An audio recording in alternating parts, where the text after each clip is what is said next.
Hi friends, welcome to Saranya வீட்டு சமையல். இப்போ நம்ம பார்க்க போகிற அடுத்த கலெக்ஷன் வந்து ஹெவி இண்டோலியம் கடாய் செட்டு தான் பார்க்க போகிறோம்.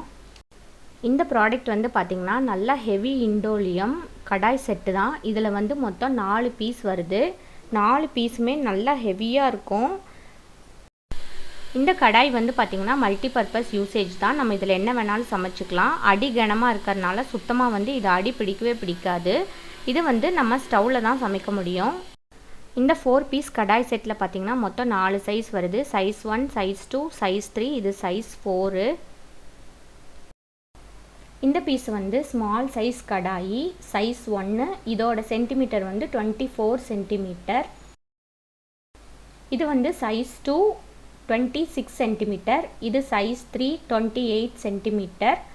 இது சைஸ் 4 30 சென்டிமீட்டர்.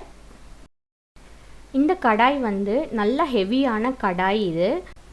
இந்த கடாய் வந்து நல்லா டீப்பாக இருக்கிறதுனால எண்ணெய் வந்து கம்மியாக ஊற்றி சமைச்சாலே போதும். கடாய் வந்து நல்ல திக்னஸ், நல்ல ஹெவி திக்னஸ் கனமாக இருக்கிறதுனால இது வந்து சுத்தமாக அடி பிடிக்கவே பிடிக்காது.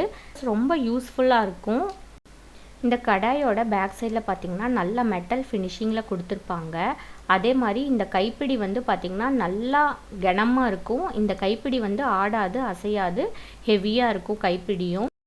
அதாவது இந்த பீஸ் வந்து பார்த்திங்கன்னா ஒன்றுக்குள்ளே ஒன்று நம்ம ஸ்டாக் பண்ணி வச்சுக்கலாம். இடமும் பெருசாக அடைக்காது. இந்த பீஸ் வந்து ரொம்பவே யூஸ்ஃபுல்லாக இருக்கும். இந்த பீஸ் நம்மக்கிட்ட இப்போ அவைலபிளாக இருக்குது. தேவைப்படுறவங்க செக் பண்ணிக்கோங்க. வாட்ஸ்அப்பில் எனக்கு காண்டாக்ட் பண்ணுங்கள். உங்களுக்கு நான் டீட்டெயில் ஷேர் பண்ணுறேன். இது போக நம்மக்கிட்ட வந்து உருளி செட்டு, இண்டோலியம் டோப் செட்டு, கரண்டி செட்டு, மசாலா பாக்ஸு, இது எல்லாமே நம்மக்கிட்ட அவைலபிளாக இருக்குது. தேவைப்படுறவங்க செக் பண்ணிக்கோங்க.